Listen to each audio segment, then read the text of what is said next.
I'm Van. I'm Sori. And this is Vitriarch. Vitriarch. I'm pretty sure is the way that the band is pronounced. They are a 5-piece progressive metalcore band out of Canberra, Australia. Canberra, Australia. They're known What's up, for mates? combining. What's up? Hey, mates. They're known for combining. What does it say? No, that wouldn't be over there. We don't know. They're known for combining hard-hitting metal with dark, narrative-driven storytelling. Their latest track, Bloodlust, is the final single from their new EP, Mythos, which dives into mythology and intense cinematic soundscapes. All right. Let's check it out, you guys. Here we go, guys. Vin loves progressive. What could go wrong? With progressive. Vitriarch Bloodlust. Here we are. Here we go. They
liked it. Hard. I liked it. I like the little subliminal stuff in there too. Yeah, what was for the uninitiated? I'm uninitiated, Vince. Well, when it says take a number. Yeah. And then it says 616 in the background there. Yeah. So the mark of the beast in Revelation 13 is 666, but there's a textual variant, and the textual variant is 616. No. Yeah. So that was like a little subtle. Okay. But we figured you out. We figured you out. I got Vin on my team, so now dealing I with know. You're dealing with a brainiac here, dear listener. Yep. And okay. as you know, we do not research this before we start the the reaction. It's a little subliminal in there. Vin's just got it floating around in the dome. Mr. All right. Vitriarch.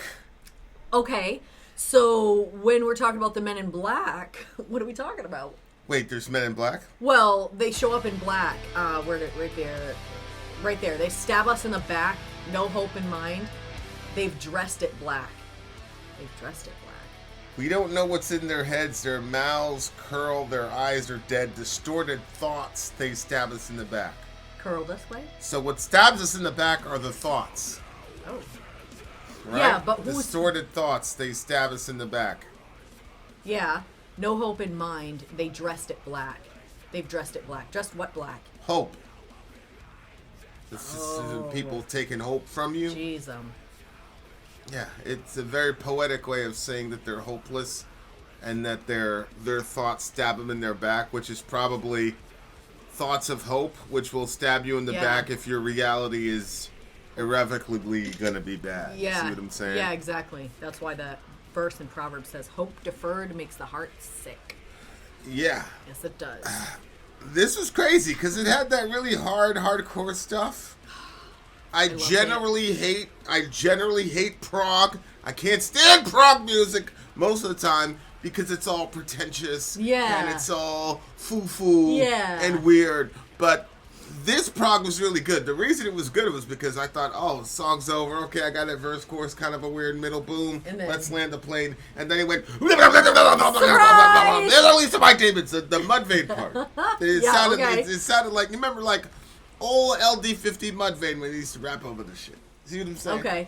All right. I see what you're saying. Okay, so what about this part? Yeah, here. To the weight of your ego. What is this? I don't know who Costello in Village's is. To the weight of your ego, Costello and Lero. I give you a call to your piss weak resolve. I don't know who that is. Oh, okay. That would have. Can I look that up or should we wait? No. You better believe you're the least of my demons. I'll give a fuck when you size the fuck up. Okay. To the weight of your ego. Right. Costello and Lero. That's probably like some cartoonish person who was talking a lot of shit but couldn't, back it up or something like that. Right. Yeah. I don't think we need to look it up. My God. Well, I'm curious to know who the character Context clues. Yeah, but don't you want to see what the character looks like? I mean, it might be kind of funny. It might be kind of like, oh, wow. Like, it's going to add some little angle to it. So why does he keep saying you want to be a hero, you won't ever take my pride? Like, what's going on that would create somebody to say the hero part? Well, you know how you're about to jam somebody up? Okay. And then you go, don't try to be a hero.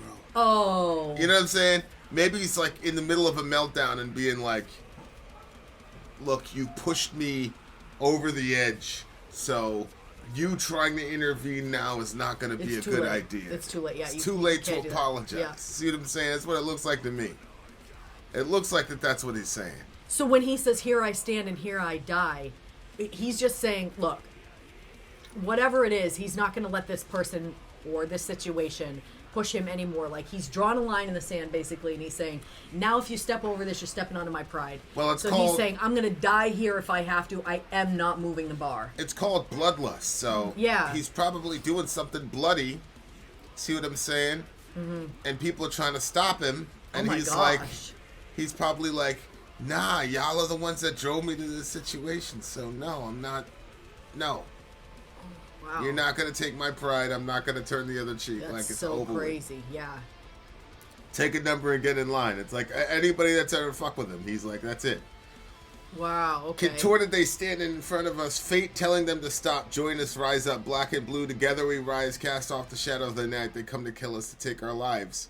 this to me sounds like an active shooter's like. That's what I was literally thinking, but I didn't know how insensitive it would be to say that. But I was thinking the same thing. Well, we narrowly missed an active shooter situation as a family. So I'm not trying to say it's insensitive, right?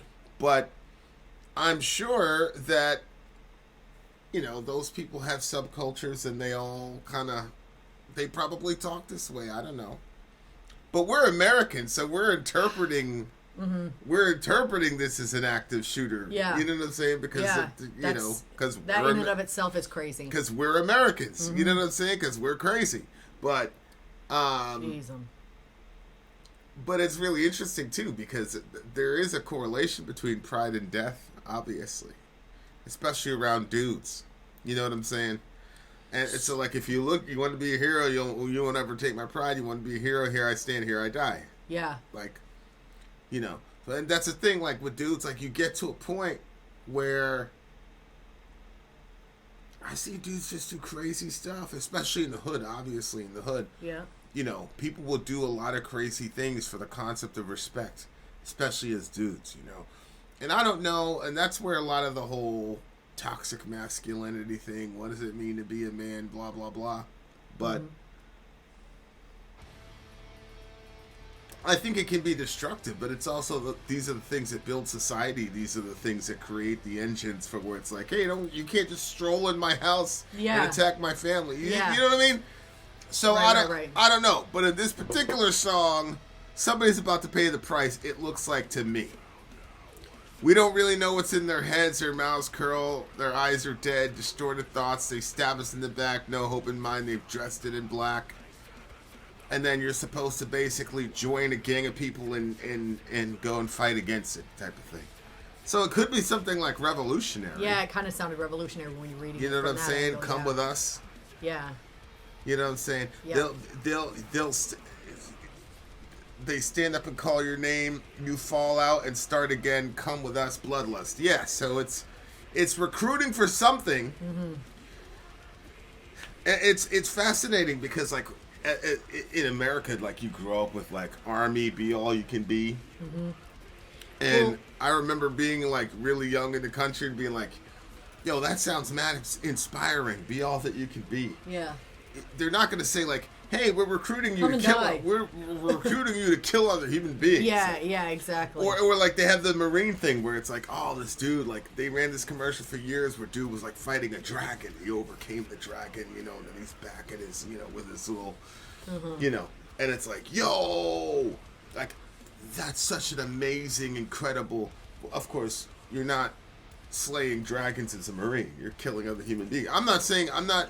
I'm not even judging the rightness or wrongness of it. I'm just saying, like, the recruiting strategy was sort of like this mythical animal, this very honorable, quiet professional, dispatched with a no doubt sort of, you know what I'm saying? Yeah, because... And then it's like, they don't tell you, like, oh, we're recruiting you to turn you, to find the part in your psyche that has the raw sort of, to be able to do that to another human being.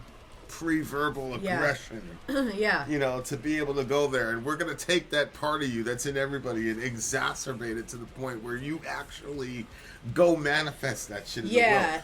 Jeez. I think it's, when you're, like, explaining it like that, it's, and I've seen it depicted, obviously, in a couple of different war movies, like, where the boys are, like, all excited to go, and then as realization is setting in, obviously we have our three youngest are all boys, so they love to wrestle. For some reason, all three of them thought that they were stronger than me, and that if a bad guy ever came to take them, they would simply be able to get away. I said, well, would a bad guy be stronger than me?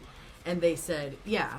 I was like, okay, and you're stronger than me. So then, obviously, I showed them that they are not very strong, and it would be very easy for me to take them, so for them not to have that idea in their head.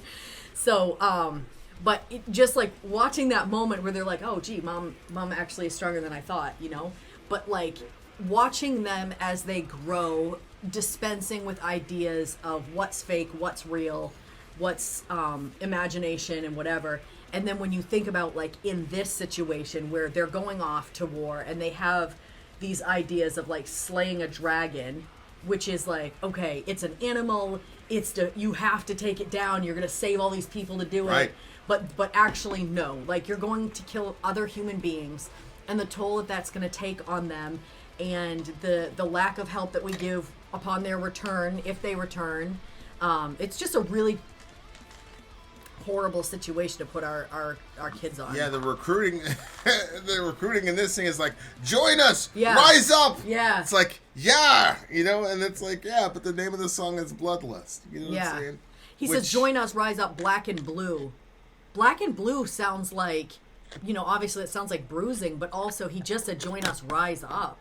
So black and blue, isn't colors, that that might be the colors of their little jihadist That's group. What I was wondering. They do, like, this band does stories too, so that's true. We could be in the middle of an entire story that we right. don't even know about. Yeah, but this is a great song. So you guys are gonna have to make more requests to see this band, so we can know what the hell is going on. Go ahead. Definitely a band I would listen to again. That's for sure. 100%. I'm completely impressed by the song. I enjoyed it. It didn't feel like a progressive band. I don't like the messiness of progressive either.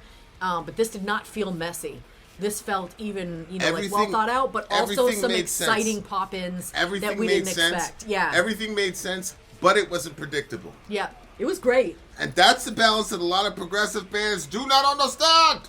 9.85 for me. 9.7 for me. Very, very, very good shot. Very good Vitriarch, shot, boys. You guys. We're going to be hearing more from this band. Vin out. Sori out. Go.